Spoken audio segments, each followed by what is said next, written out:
اللهم صل على محمد وآل محمد. اللهم صل على محمد وآل محمد.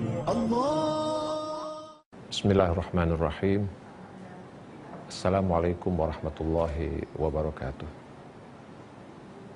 Pemirsa yang saya muliakan, kita bersyukur kepada Allah Subhanahu wa Ta'ala. Pada kesempatan kali ini kembali Allah Subhanahu wa Ta'ala mempertemukan kita. Kita mohon kepada Allah Subhanahu wa Ta'ala kiranya senantiasa memberi hidayah, inayah dan taufiknya kepada kita semua. Amin. Allahumma amin. Tema yang akan kita angkat pada kesempatan kali ini dan insya Allah berlanjut pada kesempatan berikutnya, yaitu Ahlul Bait dalam Al-Quran.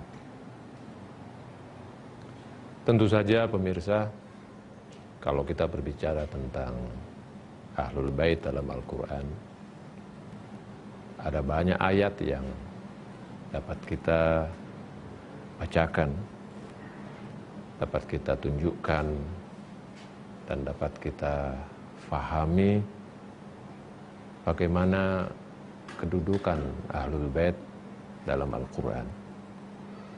Bagaimana Allah Subhanahu wa Ta'ala memperkenalkan kepada kita tentang Ahlul Bait.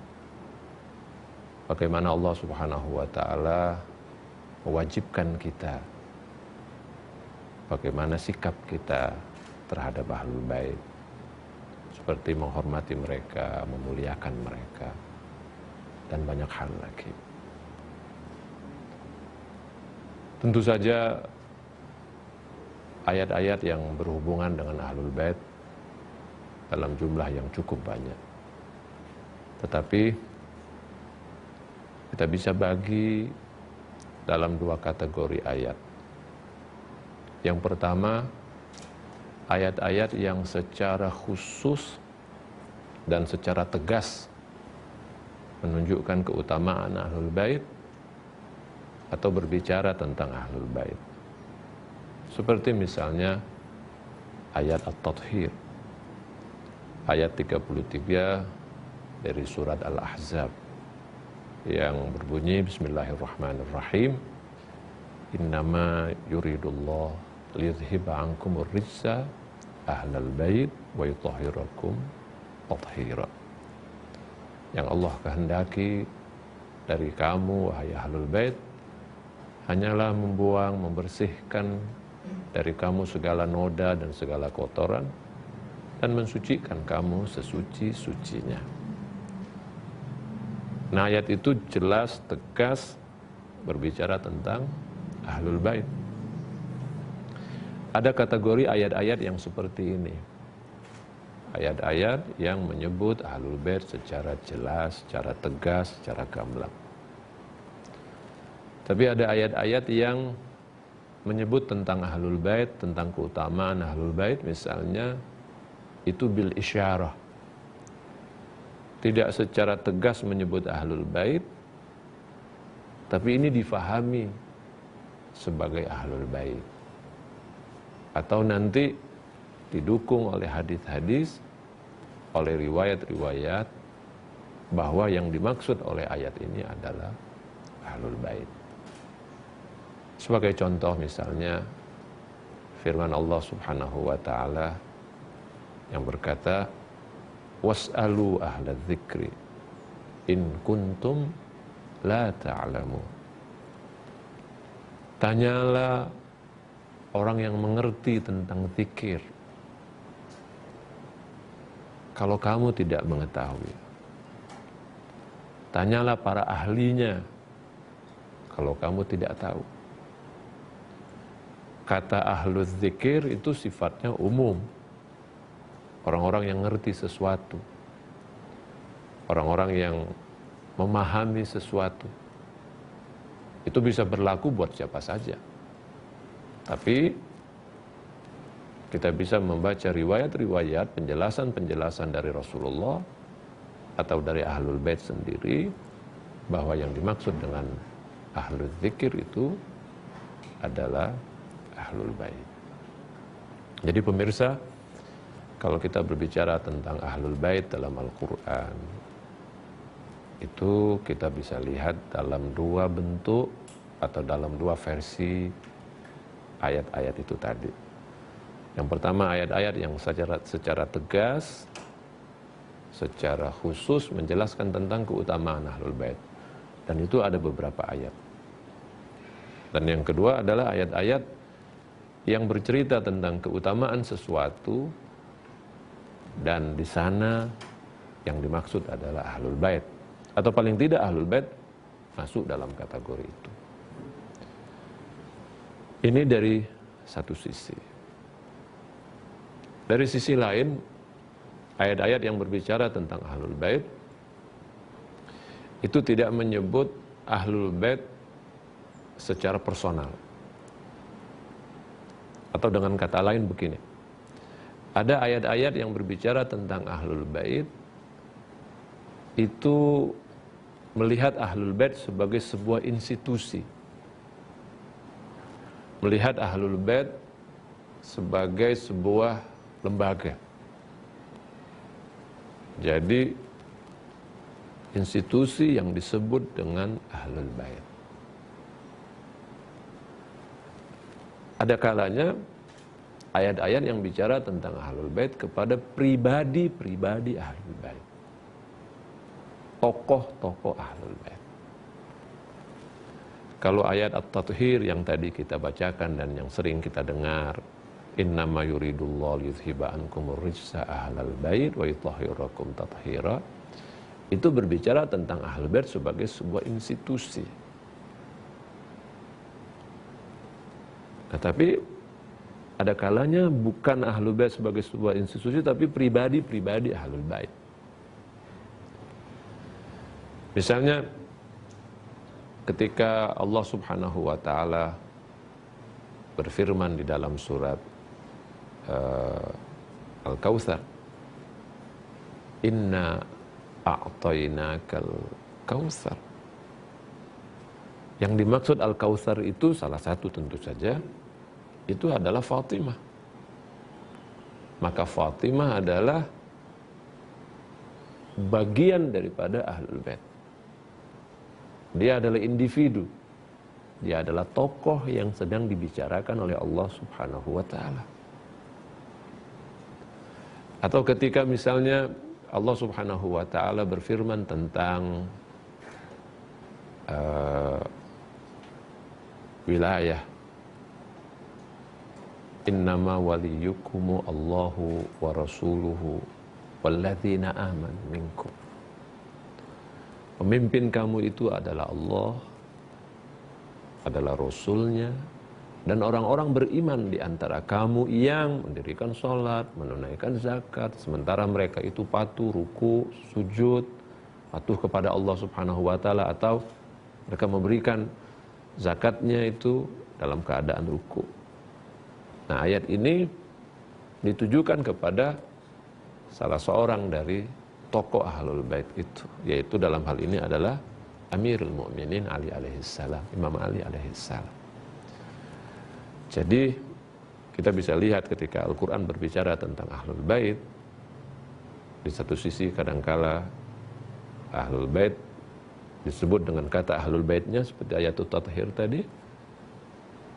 Di sisi lain menyebut Ahlul Bait dalam sifatnya, di dalam karakternya, seperti tadi Ahlul Dzikir. Di sisi lain kita bisa melihat ayat-ayat yang berbicara tentang Ahlul Bait sebagai sebuah institusi, sebagai sebuah lembaga. Dan di sisi lain pula Ahlul Bait sebagai individu-individu yang ada, seperti Sayyidah Fatimah, Imam Ali, Imam Hasan, Imam Husain, dan sebagainya. Tentu saja sekali lagi ayat-ayat tentang Ahlul Bait sangat luar biasa, banyak. Cuma bukan dalam bentuk ayat-ayat yang tegas, sharih. Itu hanya beberapa yang bisa kita lihat menyebut kata ahlul bait betul atau menyebut tokoh betul, tapi ayat-ayat yang nanti ditafsirkan sebagai ayat-ayat ahlul bait. Nah, pemirsa yang saya muliakan, adanya banyak ayat-ayat ini yang berbicara tentang ahlul bait, yang menunjukkan keutamaan mereka, yang menunjukkan kemuliaan mereka, itu tentu punya maksud. Allah Subhanahu wa ta'ala ketika menjelaskan tentang mereka semua itu bukan tanpa maksud.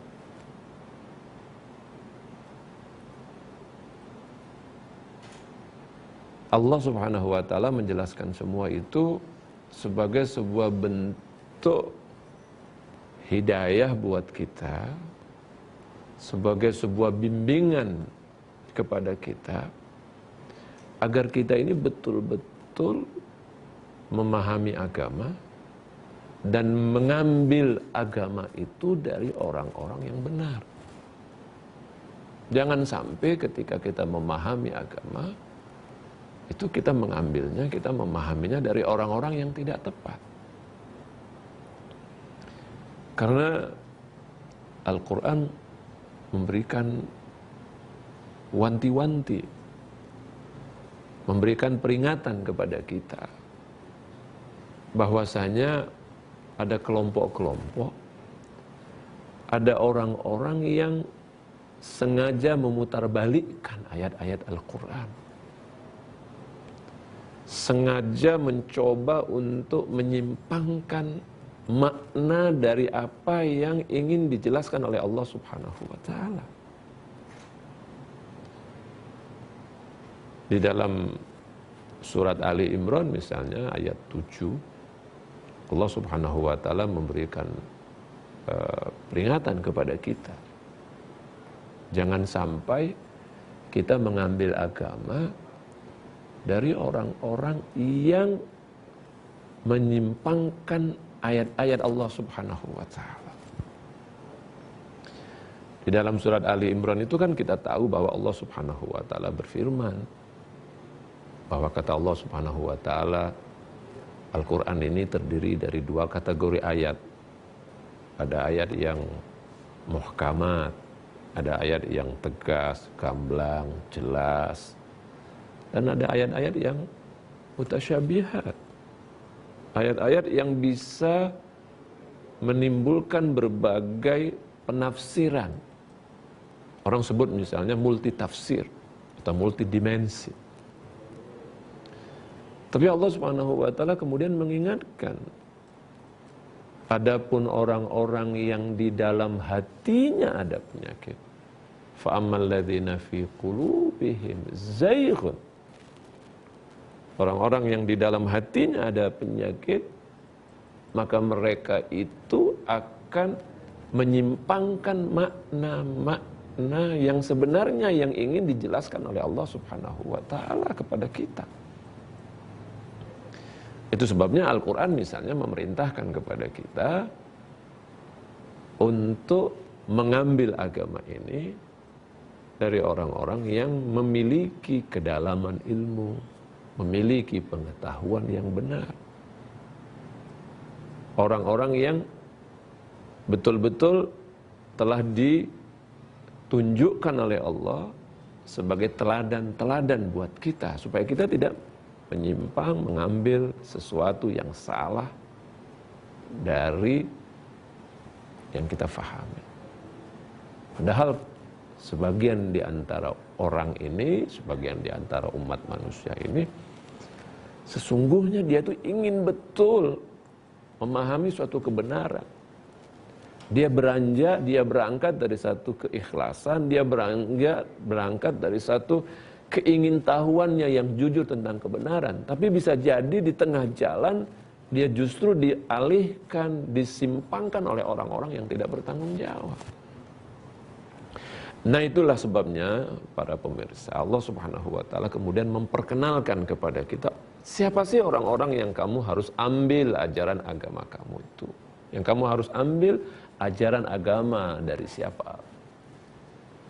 Itulah sebabnya kemudian Allah Subhanahu wa taala menjelaskan kepada kita tentang Ahlul Bait.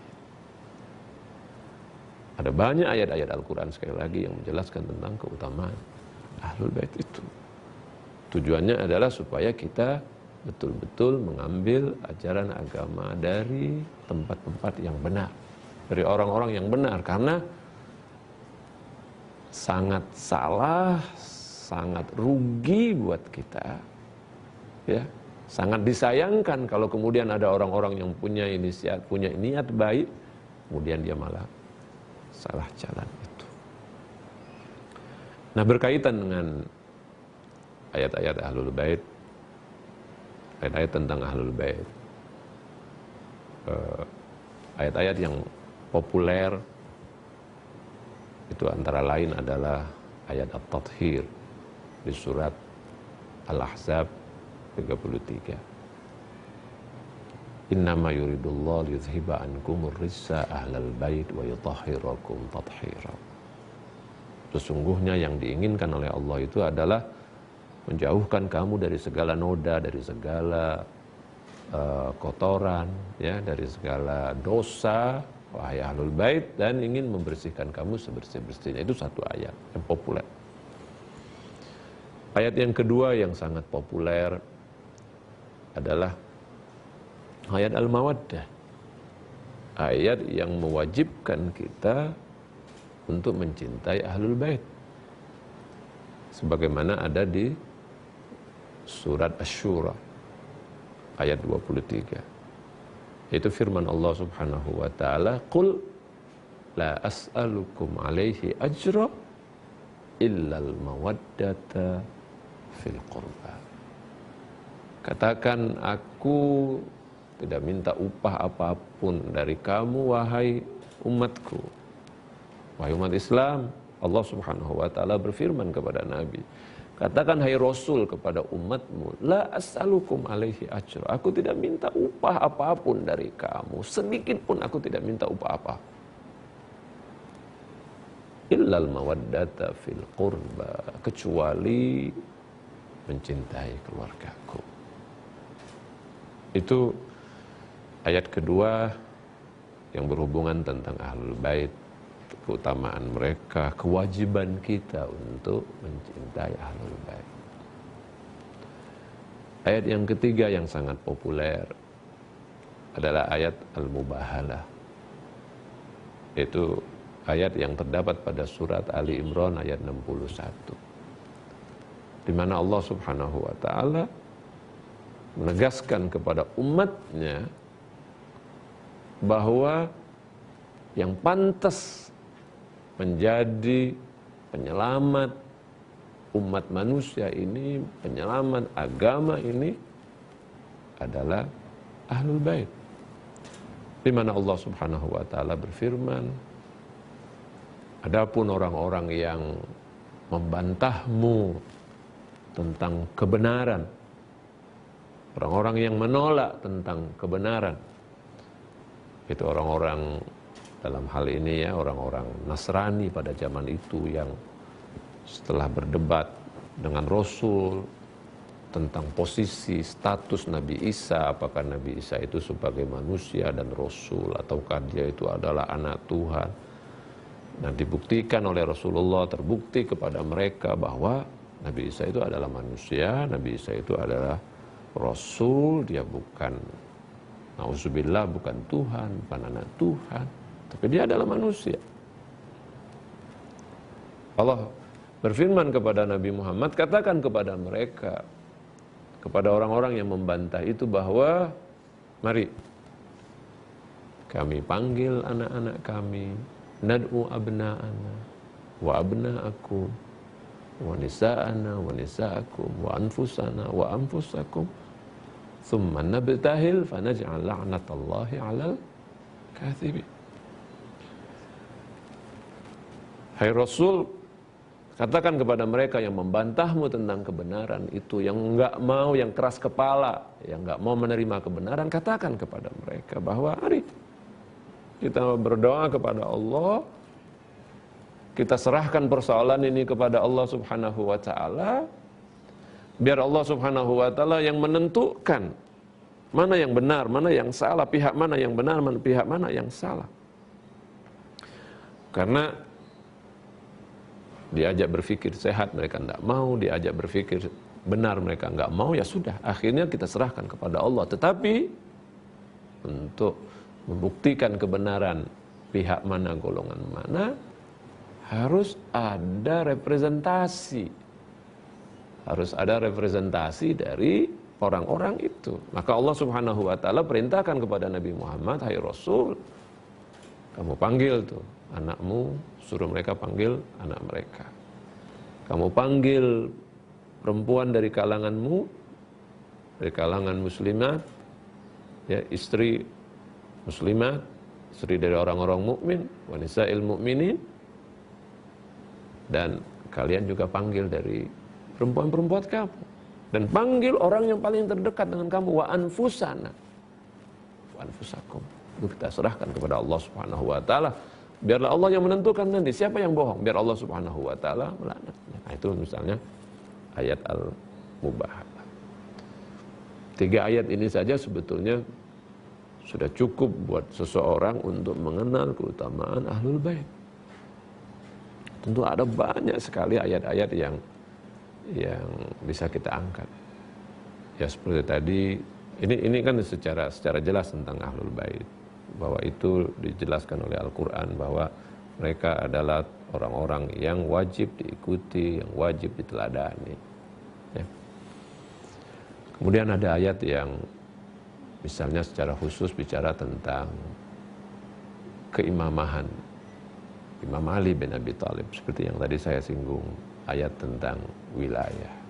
Innama waliyukumu Allahu wa rasuluhu walladzina amanu minkum alladzina yuqimunas shalah wa yu'tunaz zakah wa hum raki'un. Pada surat Al-Maidah, ya, ayat 55.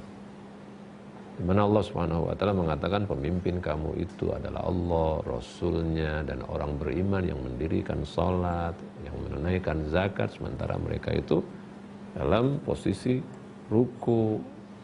Nah, ini contoh berikutnya tentang ayat-ayat tentang Ahlul Bait di dalam Al-Quran, di mana ayat ini mengatakan bahwa kepemimpinan itu adalah Allah, kemudian adalah Rasulnya, kemudian adalah Ali bin Abi Thalib sebagai representasi dari kaum mukminin, sebagai tokoh pimpinan dari orang-orang mukmin yang kamu harus ikuti sesudah kepemimpinan Rasulullah SAW.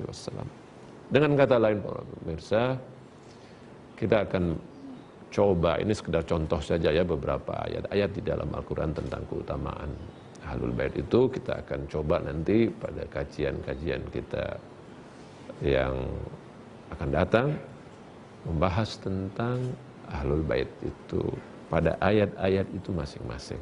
Baik ayat-ayat yang bersifat tegas jelas tentang siapa itu Ahlul Bait, maupun ayat-ayat yang menggambarkan tentang kedudukan Ahlul Bait sebagai A, B, C, sebagai misalnya tadi sebagai rujukan, sebagai teladan dan sebagainya. Apakah juga baik ayat-ayat yang bicara tentang Ahlul Bait secara institusi ataupun ayat-ayat yang berbicara tentang Ahlul Bait secara individu-individu. Nah, ayat-ayat itu akan kita kaji, tentu kita akan melihat maknanya, kita lihat pesan-pesan yang ada di dalam Al-Quran, apa yang dimaksud oleh ayat-ayat itu, sebagaimana secara singkat pada pembukaan ini saya kemukakan kepada para pemirsa semua, supaya kita insya Allah bisa memahami kedudukan Ahlul Bait lebih jauh.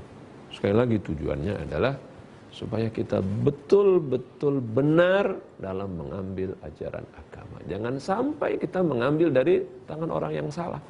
Kita bermaksud baik, ujung-ujungnya malah kita sesat, ujung-ujungnya malah kita jauh dari kebenaran. Mudah-mudahan Allah Subhanahu wa taala jauhkan kita dari hal-hal seperti itu, dan Allah selalu bimbing kita, Allah arahkan kita kepada jalan yang benar sebagaimana doa kita selalu ihdinas Shiratal mustaqim. Percayalah bahwa dengan ahlul bait Anda akan mencapai Shiratal mustaqim itu. Terima kasih. Billahi taufiq wal hidayah. Assalamualaikum warahmatullahi wabarakatuh. اللهم صل على محمد وآل محمد اللهم صل على محمد وآل محمد اللهم صل على محمد وآل محمد اللهم صل على محمد وآل محمد Bismillahirrahmanirrahim. Assalamualaikum warahmatullahi wabarakatuh. Pemirsa yang saya muliakan, kita bersyukur kepada Allah Subhanahu wa taala. Allah Subhanahu wa taala telah memberikan kepada kita sekali lagi untuk berjumpa, dan mudah-mudahan Allah senantiasa memberikan kesehatan, kekuatan kepada kita untuk bisa menjalankan ajaran-ajarannya dan senantiasa memberi hidayah, inayah dan taufiknya kepada kita. Kita masih berbicara tentang Ahlul Bait di dalam Al-Quran, dan tetap tema kita yang berikut ini masih tetap tentang siapa sih yang dimaksud dengan Ahlul Bait di dalam Al-Quran. Telah kita kemukakan pada kajian sebelumnya bahwa ada beberapa tafsiran tentang siapa yang dimaksud dengan Ahlul Bait. Ada yang mengatakan bahwa itu adalah istri-istri Rasul saja. Yang kedua, istri Rasul plus dengan anak-anaknya, dengan cucunya, dengan menantunya Sayyidina Ali. Yang ketiga, istri Rasul dan keluarga besar Rasul. Dan yang keempat adalah 4 manusia suci plus Rasulullah, yaitu Fatimah, Ali, Hasan dan Husain, yang disebut dengan Ahlul Bait. Nah, kita telah jelaskan pada pengajian kita sebelumnya, bahwa tidak mungkin yang dimaksud dengan Ahlul Bait itu adalah istri-istri Nabi saja. Karena penjelasan Al-Quran tentang ayat At-Tathhir yang mensucikan Ahlul Bait itu ternyata bukan untuk istri-istri Nabi saja, tapi untuk antum, untuk kalian. Dan adanya kata kum di dalam ayat Tathhir itu yang menunjukkan dhamir laki-laki, itu membantah dengan sendirinya ya bahwa yang dimaksud itu adalah istri-istri Nabi saja. Nah, juga kita katakan bahwa enggak mungkin yang dimaksud itu adalah istri Nabi plus. Kenapa? Karena hadis-hadis Nabi justru menunjukkan bahwa yang dimaksud itu adalah 4 orang itu. Kita sudah kemukakan pada pengajian kita sebelumnya tentang hadis Ummu Salamah yang mengatakan bahwa yang dimaksud itu adalah Ali, Fatimah, Hasan dan Husain. Nah, saya pada kesempatan ini ingin mengangkat lagi beberapa hadis yang juga diriwayatkan oleh istri Nabi yang lain, yaitu Siti Aisyah. Di dalam kitab Sahih Muslim, Siti Aisyah itu mengatakan seperti ini. Qalat Aisyah, kharajan nabiyyu sallallahu alaihi wa alihi wasallam ghadatan wa alaihi mirtun murahhal min sya'rin aswad. Faja'a al-Hasan ibnu Ali fa'adkhalahu, thumma ja'a al-Husain fadakhala ma'ah, thumma ja'at Fatimah fa'adkhalaha, thumma ja'a Ali fa'adkhalahu, thumma qala innama yuridullahu liyudhhiba ankumur rijsa ahlal bait wa yutahhirakum tathhira. Riwayat ini dari Sofiyah binti Syaibah yang berkata bahwa dari Aisyah yang berkata bahwa kata Siti Aisyah, suatu saat Nabi, atau pagi hari atau suatu siang, Nabi Shallallahu Alaihi Wasallam keluar dari kamarnya atau keluar dari tempatnya, sedang Rasulullah Shallallahu Alaihi Wasallam memakai satu kain yang bergambarkan sesuatu yang dibuat dari bulu hitam. Lalu kata Siti Aisyah, tiba-tiba Hasan putra Ali datang, lalu Rasulullah memasukkan Hasan ke dalam kain itu. Kemudian datang Husain yang masuk bersama dengan Hasan. Kemudian datanglah Fatimah, lalu Rasulullah memasukkan Fatimah ke dalam kain yang sama. Kemudian datang pula Ali dan memasukkan Ali ke dalam kain yang sama. Lalu Nabi membacakan ayat ini, innama yuridullah liyudhhiba ankumur rizza ahlal bait wa yutahhirakum tathira. Yang diinginkan oleh Allah adalah membersihkan dari kamu, wahai ahlul bait, segala noda dan kotoran, dan mensucikan kamu sesuci-sucinya. Jadi pemirsa, riwayat Siti Aisyah ini dengan sendirinya menegaskan bahwa yang dimaksud dengan ahlul bait di dalam ayat itu bahkan tidak termasuk dia sendiri.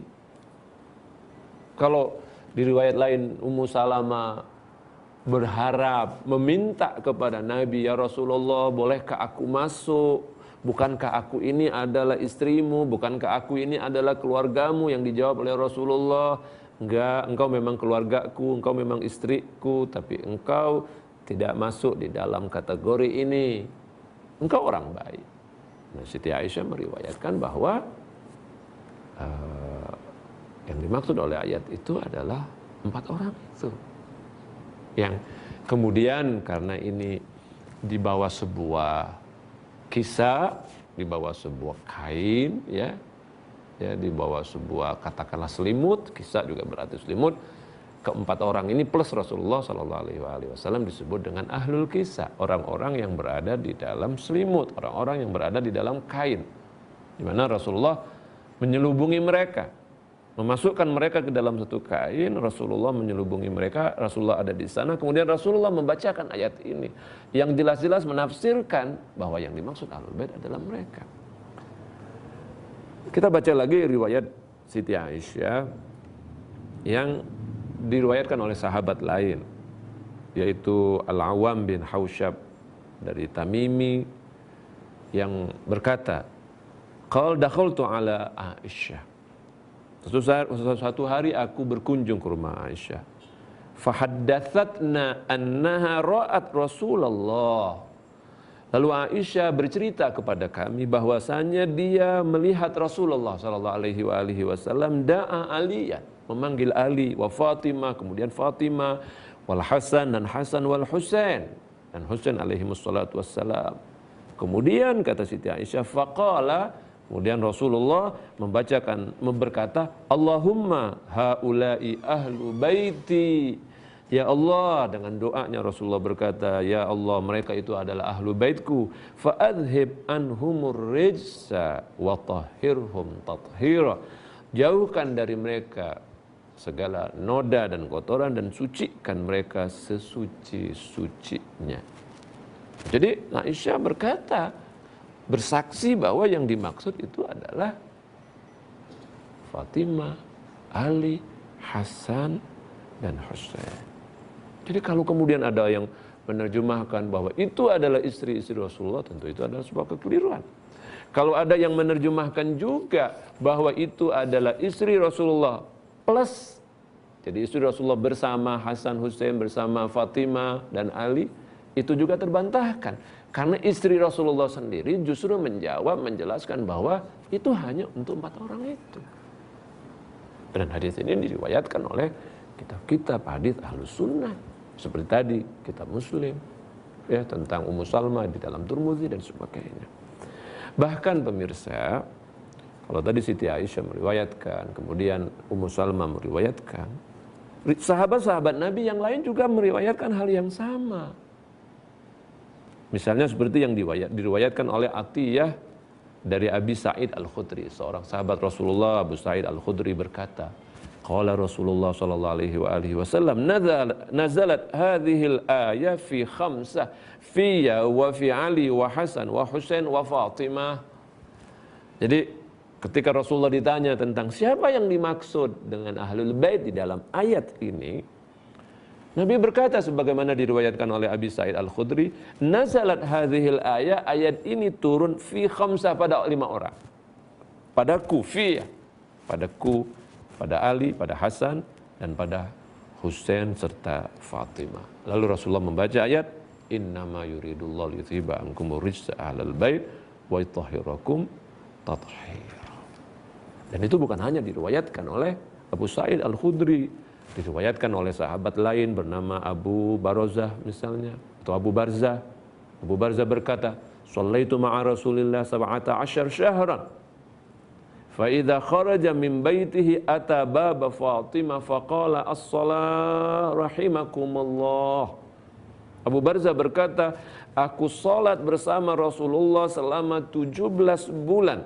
Dan setiap kali Rasulullah keluar dari rumahnya ingin melakukan salat, ingin pergi menuju masjid, pertama-tama yang dilakukan oleh Rasulullah, kata Abu Barzah, ata baba Fatimah. Kemudian dia mendatangi rumah Fatimah, mendatangi pintu Fatimah, berkata, as-salah. Wahai orang-orang yang ada di rumah ini, as-salah, salat, rahimakumullah. Allah merahmati kalian.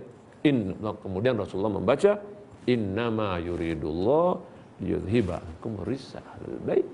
Begitu juga yang diakui oleh sahabat lain, Abul Hamra, Abu Laila Al-Ansari, Anas bin Malik, ya. Anas bin Malik membantu Rasulullah.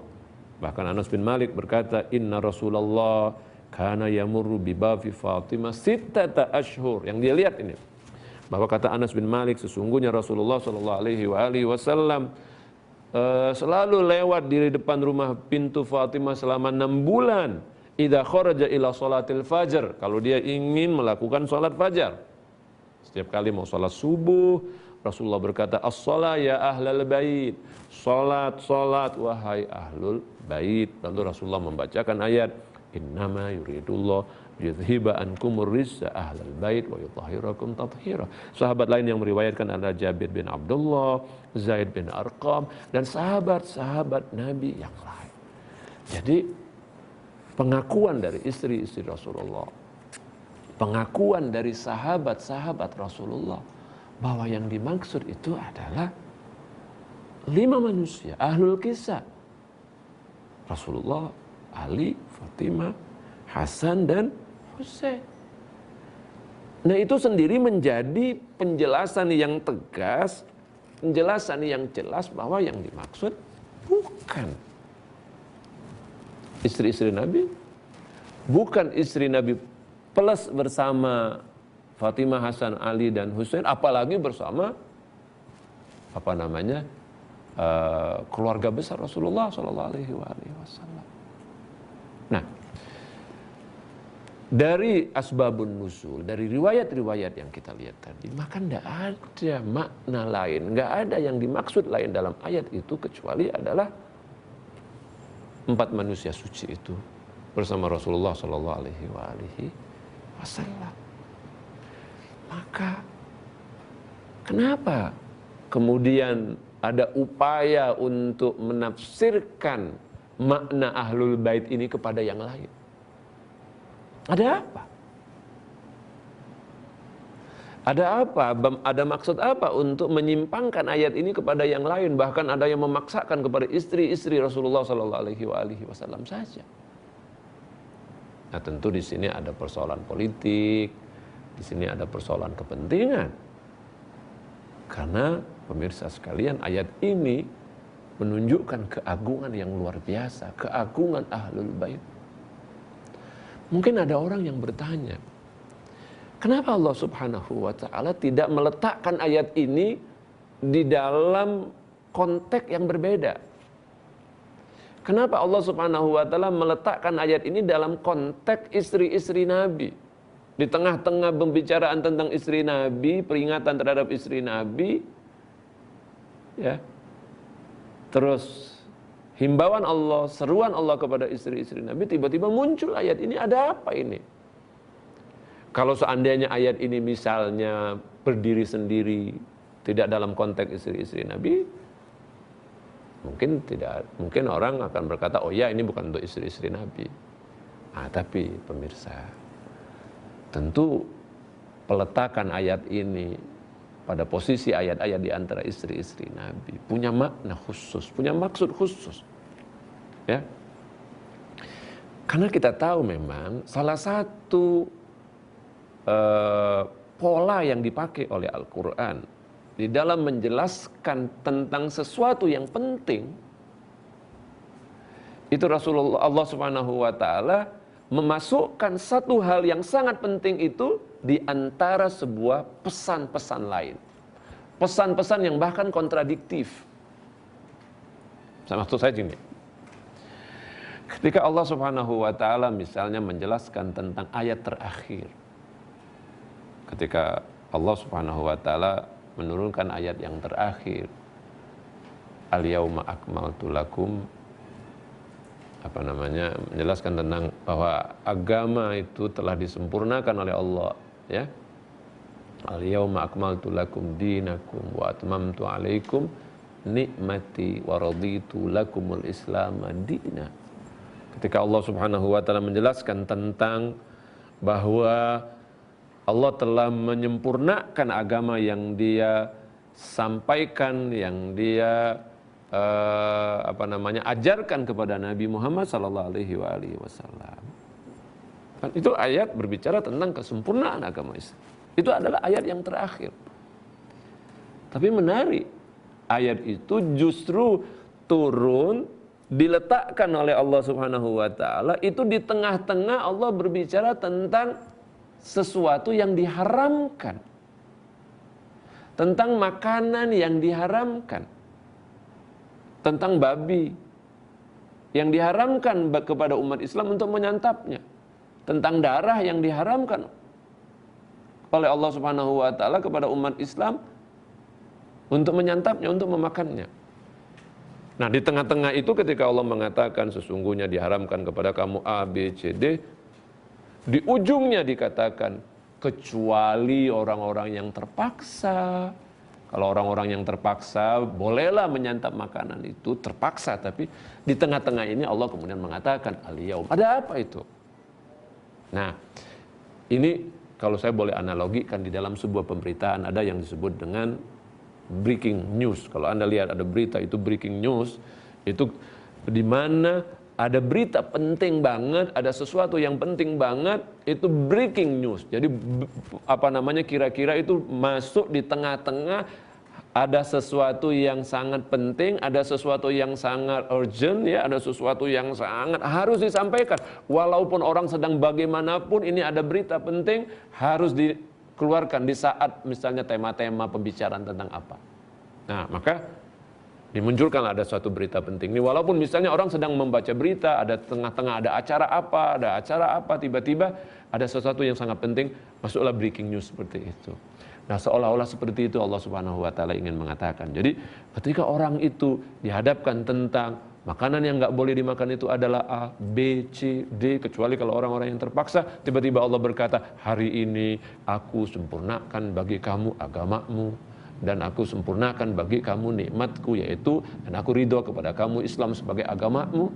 Orang untuk berpikir mengalihkan pandangannya dari berbicara tentang makanan tadi kepada sesuatu yang jauh lebih penting, yaitu bahwa Nabi Muhammad SAW telah menyempurnakan agamanya. Nah, begitu juga tentang kesucian keluarga Rasul. Begitu Allah berbicara tentang istri-istri Nabi, mengingatkan mereka, memberikan pernyataan-pernyataan tentang mereka, menghimbau mereka. Tiba-tiba Allah Subhanahu wa taala memasukkan pembicaraan tentang kesucian ahlul bait.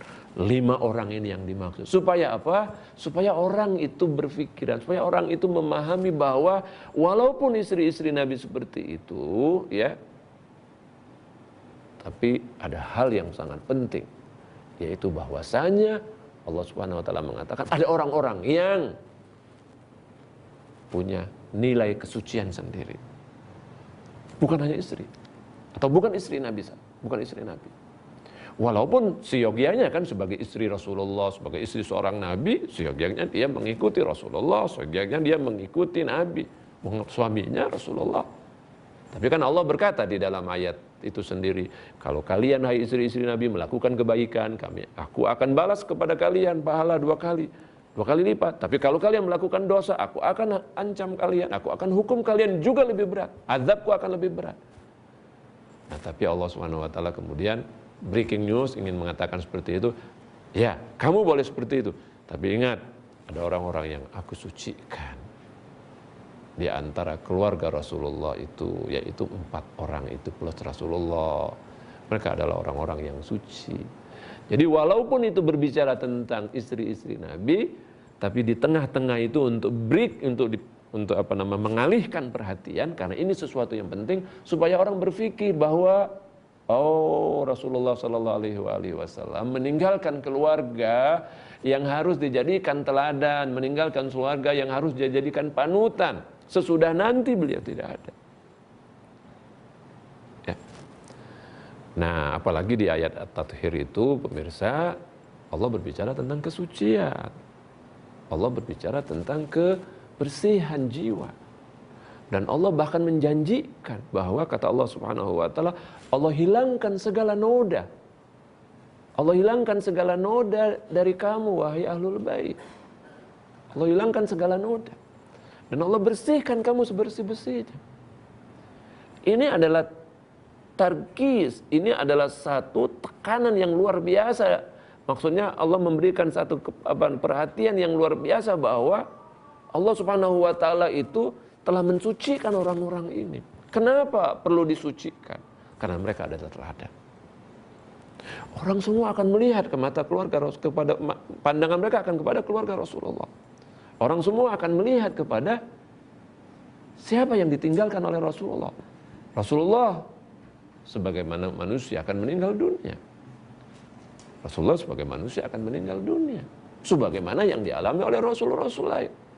Dan itu juga ditekankan oleh Allah Subhanahu wa taala dalam ayat yang lain. Yang mengatakan wa ma Muhammadun illa rasul. Muhammad adalah seorang rasul.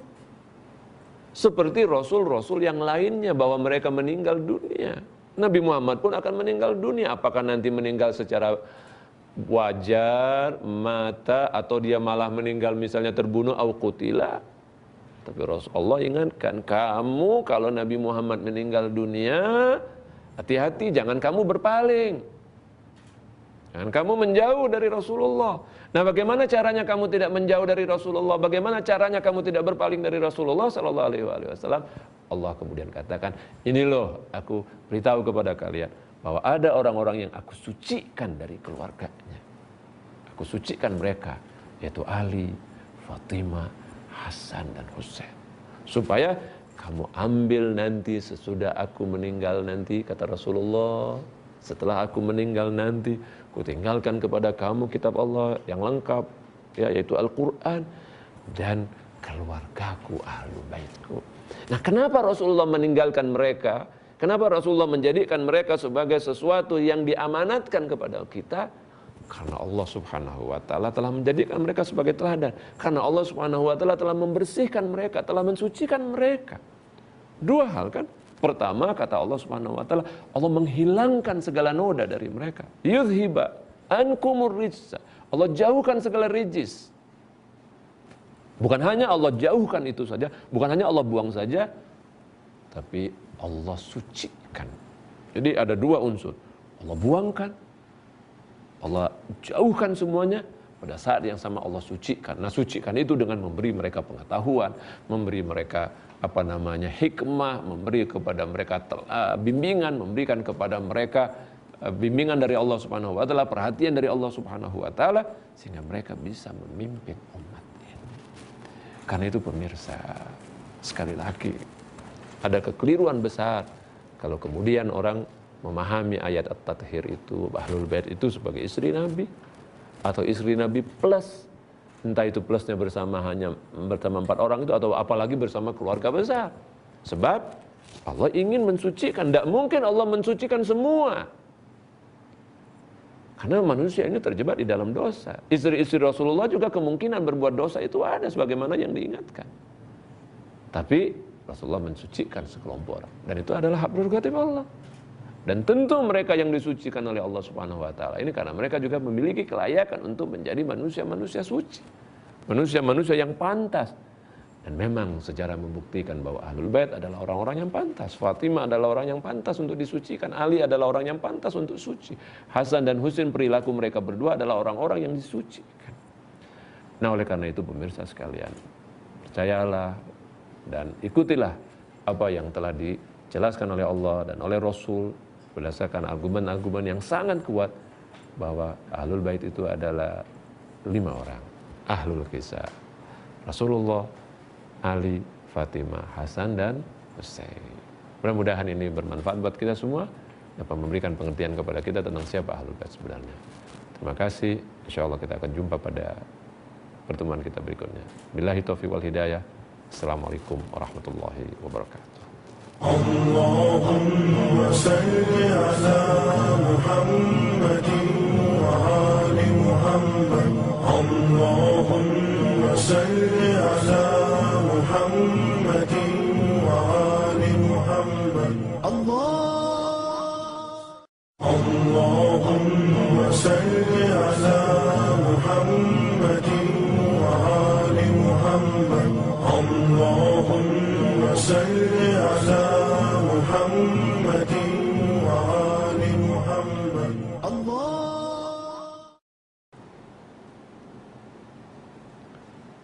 Bismillahirrahmanirrahim. Assalamualaikum warahmatullahi wabarakatuh.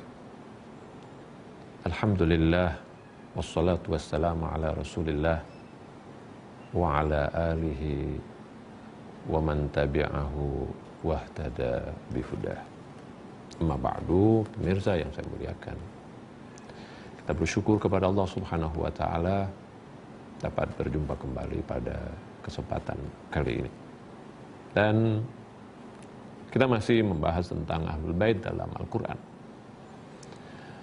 Kalau pada kajian kita sebelumnya kita bahas tentang ayat-ayat tentang Ahlul Bait yang terdapat di dalam Al-Quran, maka pada kali ini saya lebih akan fokus tentang pengertian Ahlul Bait sebagaimana yang dijelaskan oleh Allah Subhanahu wa taala di dalam Al-Quran. Secara bahasa, Ahlul Bait itu artinya keluarga. Ahlul Bait, keluarga. Family. Dan di dalam family itu, di dalam keluarga itu ada orang tua, ada suami, ada istri, ada anak, ada orang tua. Ya. Itu makna Ahlul Bait dalam bahasa. Nah, di Al-Quran, penggunaan kata Ahlul Bait itu tentu saja bukan hanya kepada keluarga Nabi Muhammad SAW. Kepada keluarga Nabi Ibrahim pun Allah Subhanahu wa taala menggunakan kata Ahlul Bait. Kepada keluarga Imran pun Allah Subhanahu wa taala menyebut tentang kata Ahlul Bait. Di mana di balik kata Ahlul Bait tentu saja kita harus akui ada laki, ada perempuan. Ada suami, ada istri. Tetapi ketika kita berbicara tentang Ahlul Bait dalam makna yang khusus, yang kita maksudkan adalah, dan nanti yang dimaksudkan oleh Al-Quran adalah keluarga Rasulullah SAW. Jadi keluarga Nabi Muhammad yang nama-namanya, orang-orangnya nanti ditentukan oleh Rasulullah SAW. Jadi kita harus bedakan antara dua hal. Ahlul Bait dalam pengertian bahasa, yaitu keluarga, dan itu bisa diterapkan kepada keluarga manapun, keluarga seseorang, ya, keluarga seseorang. Tapi ada makna yang khusus, yaitu keluarga Nabi Muhammad SAW. Maka kalau berbicara tentang keutamaan Ahlul Bait di dalam Al-Quran, yang dimaksud adalah keluarga Nabi Muhammad SAW. wasallam. Nah, untuk Nabi Muhammad sallallahu alaihi wasallam, untuk keluarga Nabi Muhammad sallallahu alaihi wasallam, kata ahlul bait itu ditegaskan oleh Allah Subhanahu wa taala di dalam surat At-Tathir, yaitu firman Allah Subhanahu wa taala, innama yuridullah liyudhhiba ankumur rijsa ahlal bait wa yutahhirakum tathira. Ayat ini, saudara-saudara, para pemirsa semua, tidak berdiri sendiri. Tetapi ayat ini merupakan bagian dari satu ayat yang panjang, ya, yang berbicara tentang istri-istri Nabi. Jadi Allah Subhanahu wa taala sebetulnya sedang berbicara tentang istri-istri Nabi. Di mana Allah Subhanahu wa taala itu memberikan catatan-catatan, peringatan-peringatan kepada istri-istri Nabi. Tapi di tengah pembicaraan tentang istri-istri Nabi itu, kemudian Allah Subhanahu wa taala mengangkat ayat ini, bahwa Allah Subhanahu wa taala semata-mata bermaksud mensucikan ahlul bait dan membuang dari mereka segala noda dan kotoran. Nah, karena posisi ayat ini di tengah pembicaraan tentang istri-istri Nabi, nah ini menimbulkan berbagai persepsi tentang siapa sih yang dimaksud dengan ahlul bait. Apakah yang dimaksud dengan ahlul bait itu adalah istri-istri Nabi? Ataukah yang dimaksud dengan ahlul bait itu adalah istri Nabi plus keluarga Nabi yang lain? Dalam hal ini anak Nabi, cucu Nabi. Ataukah ahlul bait itu adalah keluarga besar Nabi, tidak hanya pada keluarga kecil, tapi termasuk pamannya, termasuk sepupunya misalnya. Ataukah ahlul bait itu sekelompok, sebagian dari keluarga Nabi? Tidak semua keluarga Nabi, tapi sebagian, dan orang-orang itu adalah orang-orang tertentu. Ada 4, mungkin sampai 5 kemungkinan yang bisa ditafsirkan dari pengertian ahlul bait di dalam ayat At-Tathir tadi, di dalam surat Al-Ahzab ayat 33. Nah, untuk lebih jelasnya kita akan buka ayat Al-Quran yang berbicara tentang istri-istri Nabi itu dulu, ya. Kemudian kita akan lihat bagaimana kemudian Allah Subhanahu wa taala menjelaskan tentang ahlul bait. Kita lihat ayat-ayatnya, kita lihat bagaimana nanti yang dimaksud, siapa yang dimaksud, siapakah ahlul bait itu. Kita akan lihat bahwa sesungguhnya ahlul bait itu bukan istri-istri Nabi yang dimaksud oleh ayat Quran ini, ya, bukan istri-istri Nabi. Sesungguhnya ahlul bait itu bukan juga istri Nabi plus yang lain, juga bukan keluarga besar Nabi, tapi yang dimaksud oleh Allah Subhanahu wa taala adalah sekelompok orang. Nah, dalam hal ini ada 5 orang utama. Tentu yang pertama adalah Rasulullah sallallahu alaihi wasallam. Kemudian adalah Amirul Mukminin Ali bin Abi Thalib. Yang ketiga adalah Sayyidah Fatimah Az-Zahra. Yang keempat adalah Al-Hasan, dan yang kelima adalah Al-Husain. Kita coba untuk melihat ayat-ayat itu. Kita coba akan melihat ayat-ayat itu lebih dahulu, baru kita coba akan tafsirkan. Ya, para pemirsa yang saya muliakan, kita coba lihat, ya, ayat Al-Quran yang berbicara tentang ahlul bait itu, yang tadi saya sebutkan didahului dengan pembicaraan tentang istri-istri Nabi. Dalam hal ini Al-Quran sesungguhnya berbicara tentang istri-istri Nabi itu dimulai dari ayat ke-28. sampai dengan ayat 34. Jadi dari ayat 28 surat Al-Ahzab sampai dengan ayat 34 itu berbicara tentang istri-istri Nabi. Misalnya Allah Subhanahu wa taala mengawali firman-Nya dengan mengatakan, ya ayyuhan nabi qul li azwajika in kuntunna turidnal hayatad dunya wa zinataha fata'alaina umatti'kunna wa usarrihkunna sarahan jamila. Hai Rasul, katakan kepada istri-istrimu, kalau kalian itu menginginkan kehidupan dunia dan kenikmatannya, keindahannya, mari aku akan berikan kepada kalian kenikmatan dunia dan keindahannya, dan aku akan lepaskan kalian. Silakan kalian ambil kenikmatan dunia. Kalau yang kalian cari adalah dunia, ambil. Tapi kata Allah, wa in kuntunna turidnallaha wa rasulah wad darul akhirah fa innallaha a'adda lil muhsinati minkunna ajran 'azim. Tapi kalau yang kalian inginkan itu adalah Allah dan Rasulnya serta akhirat, maka Allah Subhanahu wa taala akan siapkan, Allah siapkan buat al-muhsinat minkunna, yang baik-baik di antara kamu, ajran 'azim.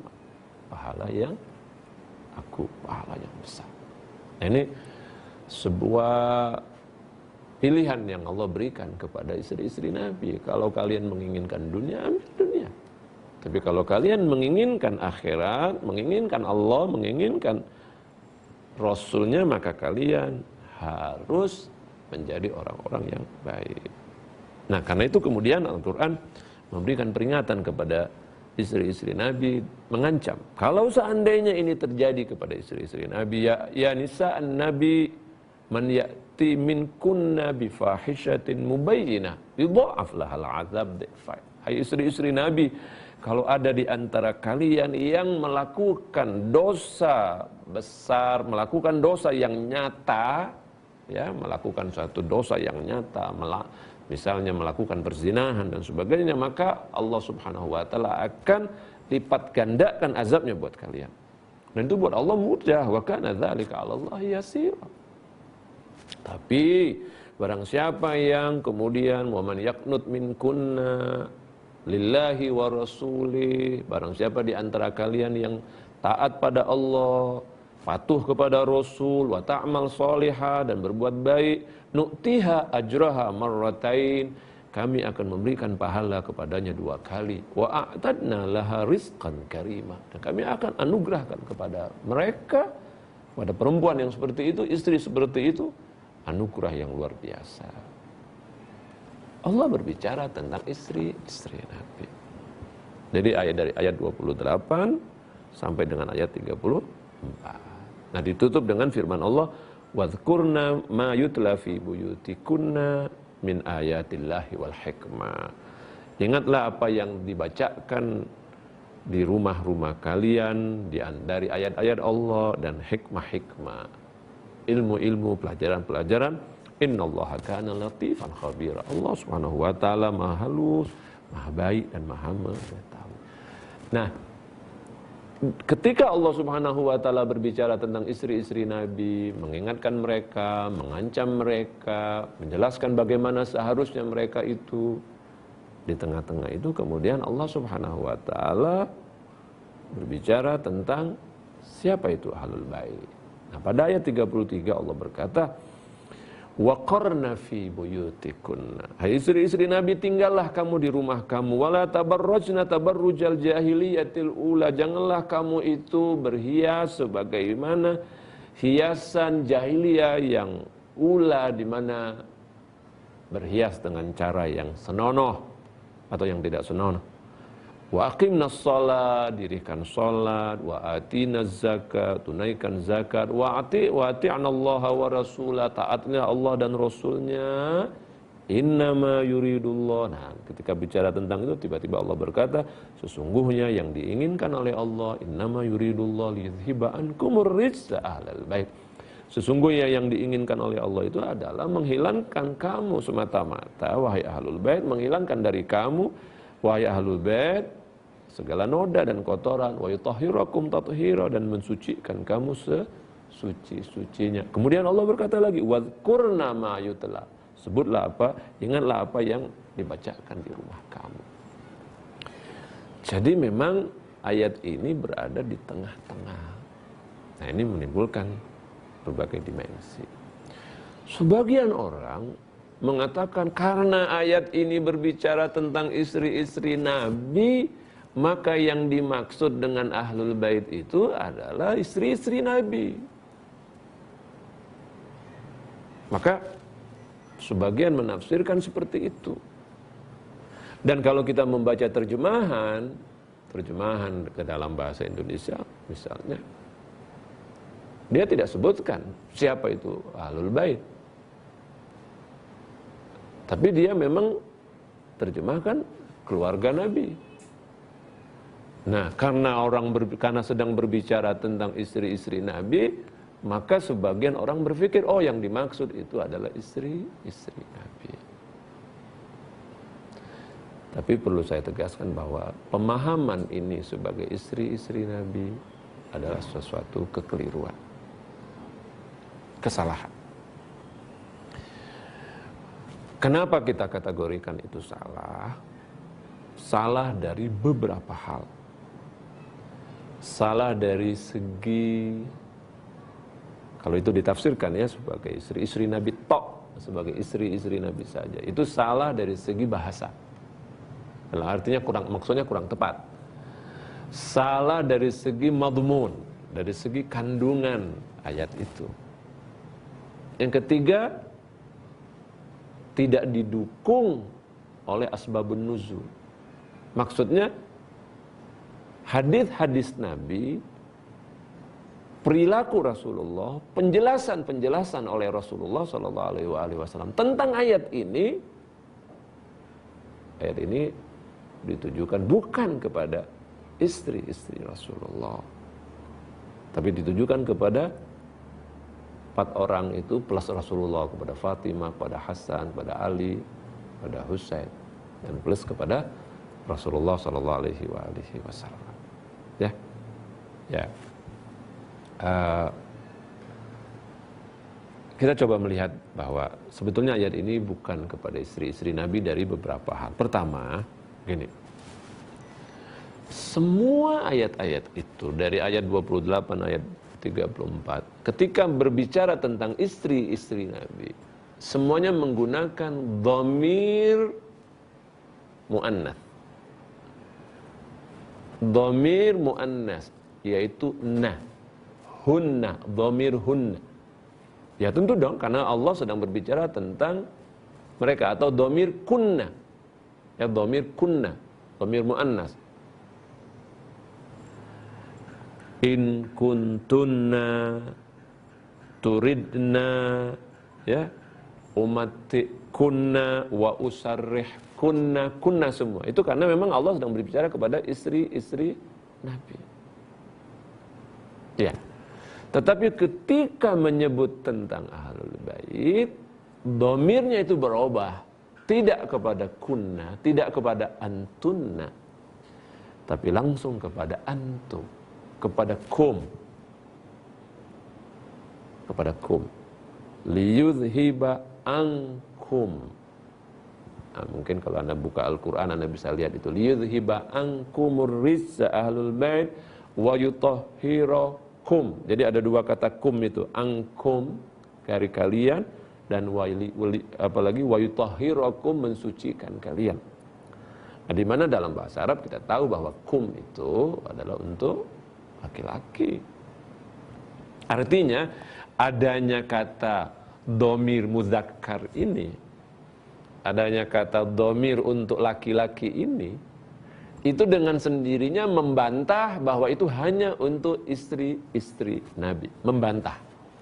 Jadi kalau ada orang yang menafsirkan bahwa ini hanyalah untuk istri-istri Nabi, itu terbantahkan oleh Al-Quran sendiri. Nah, paling banter mereka menyandarkan ini kepada sebuah riwayat dari Ikrimah bin Abi Jahal yang menafsirkan bahwa yang dimaksud itu adalah istri-istri Nabi. Tapi pemirsa, ini adalah sebuah riwayat yang dhaif, sebuah riwayat yang palsu. Ikrimah itu sengaja menyimpangkan ayat ini, menjauhkan orang dari pemahaman ayat ini bahwa yang dimaksud adalah keluarga Nabi. Mereka paksakan atau dia paksakan bahwa ini untuk istri-istri Nabi, untuk menjauhkan masyarakat dari mengenal Ahlul Bait yang sebenarnya. Itu nanti bisa dilihat di dalam kajian ilmu hadis betapa riwayat Ikrimah ini adalah sebuah pemalsuan, dan saya tidak ingin menyinggung itu. Tapi saya ingin membuktikan kepada Anda bahwa dengan ada kata dhamirkum itu membuktikan bahwa dia tidak hanya untuk istri-istri Nabi. Ya, tidak hanya untuk istri-istri. Boleh jadi ini, tapi belum tentu pasti. Boleh jadi di sana yang dimaksud juga adalah istri Nabi plus, sebagaimana tafsiran kedua. Ya. Tafsiran kedua mengatakan bahwa yang dimaksud adalah istri Nabi plus. Nah, plusnya itu ada tentu istri-istri Nabi bersama putra-putra Nabi, bersama cucu Nabi. Dan itu dipahami oleh sebagian orang. Tapi pemahaman ini pun tidak tepat. Kenapa? Karena hadis-hadis Nabi justru menunjukkan kepada kita bahwa yang dimaksud itu adalah bukannya istri Nabi plus, tetapi orang-orang tertentu. Saya akan tunjukkan kepada Anda sebuah riwayat yang sangat populer, yang diriwayatkan oleh Ummu Salamah, yang diriwayatkan oleh Aisyah, yang diriwayatkan oleh istri-istri Nabi yang lain, atau yang diriwayatkan oleh banyak sahabat, bahwa yang dimaksud itu adalah keluarga Rasulullah SAW, khususnya 5 orang itu: Rasul, Fatimah, Ali, Hasan, dan Husain. Nah, antara lain misalnya riwayat dari Ummu Salamah. Saya ingin bacakan kepada Anda. Ummu Salamah mengatakan, ayat innama yuridullahu liyudhiba ankum rissa ahlal bait wa yutahhirakum tathira itu adalah kata Ummu Salamah turun di rumahku. Beliau berkata seperti ini. Suatu saat Rasulullah meminta Ali, Fatimah, Hasan, dan Husain untuk datang menemuinya. Ketika mereka berkumpul, kata Rasulullah, haula'i ahlu baiti. Mereka adalah ahlu baitku. Nah, Ummu Salamah sendiri menjelaskan, ketika Rasulullah SAW mengatakan Allahumma haula'i ahlu baiti dalam sebuah cerita, ya Allah, mereka itu adalah ahlu baitku. Lalu Ummu Salamah berkata, qalat Ummu Salamah, ya Rasulullah, ma ana min ahlil bait. Apakah aku ini bukan ahlul bait? Qala innaki ahli khair. Atau qala innaki ala khair. Sesungguhnya, kata Ummu Salamah, ya Rasulullah, ketika engkau berkata untuk 4 orang ini mereka adalah ahlu baitku, lalu aku ini di mana? Apakah aku ini bukan ahlul bait? Ummu Salamah berkata seperti itu karena dia terpikir, terinspirasi dari makna bahasa. Kata Rasulullah, innaki ahli, engkau memang ahli, memang keluargaku, tapi engkau ahlu khair, engkau orang baik. Tapi wa haula'i ahlu bait. Innaki anti ahli, engkau keluargaku. Anta ahli, anti ahli, tapi haula'i ahlu baiti. Tapi yang dimaksud dengan ahlul bait, yang dimaksud oleh Al-Quran ini adalah mereka. Allahumma ahli ahaq. Ya Allah, kata Rasul dalam sebuah riwayat, keluargaku itu lebih utama lagi. Masih dari Ummu Salamah juga yang menekankan, ikhwan, bapak-bapak, ibu-ibu, para pemirsa semua. Ummu Salamah menekankan betul bahwa yang dimaksud dengan ahlul bait itu adalah Ali, Fatimah, Hasan, dan Husain. Jadi pengakuan dari Ummu Salamah sebagai istri Rasulullah sallallahu alaihi wasallam, dia sendiri sadar bahwa dia istri Nabi yang baik, bahwa dia istri Nabi yang taat. Tapi dia sendiri sadar bahwa dia bukan ahlul bait. Ya, dia bukan ahlul bait yang dimaksud oleh Al-Quran. Dia pahami dari segi bahasa, ya Rasulullah, apakah aku ini bukan istrimu? Apakah aku ini bukan keluargamu? Iya, kata Nabi, betul, engkau ahli, engkau istriku. Tapi engkau bukan yang dimaksud oleh ahlul bait di dalam ayat ini. Nah, kita bisa lihat tafsiran yang lain dari Ummu Salamah tadi sudah lihat, dari Aisyah sendiri yang mengatakan, menjelaskan ayat ini, nazalat, kata Aisyah, turun pada Ali, Hasan, Husain, dan Fatimah. Pemirsa, kita perlu nanti tambahkan penjelasan tentang ini, ya. Tapi kita sejenak berakhir dulu di sini untuk kita lanjutkan pada episode berikutnya, bahwa yang dimaksud dengan ahlul bait itu adalah 5 orang secara khusus itu. Sekali lagi, dia adalah Ali, Hasan, Fatimah, dan Husain serta Rasulullah sallallahu alaihi wasallam. Mudah-mudahan kita akan jumpa lagi dalam pembahasan yang lebih luas lagi. Terima kasih. Assalamualaikum warahmatullahi wabarakatuh. اللهم صل على محمد وآل محمد اللهم صل على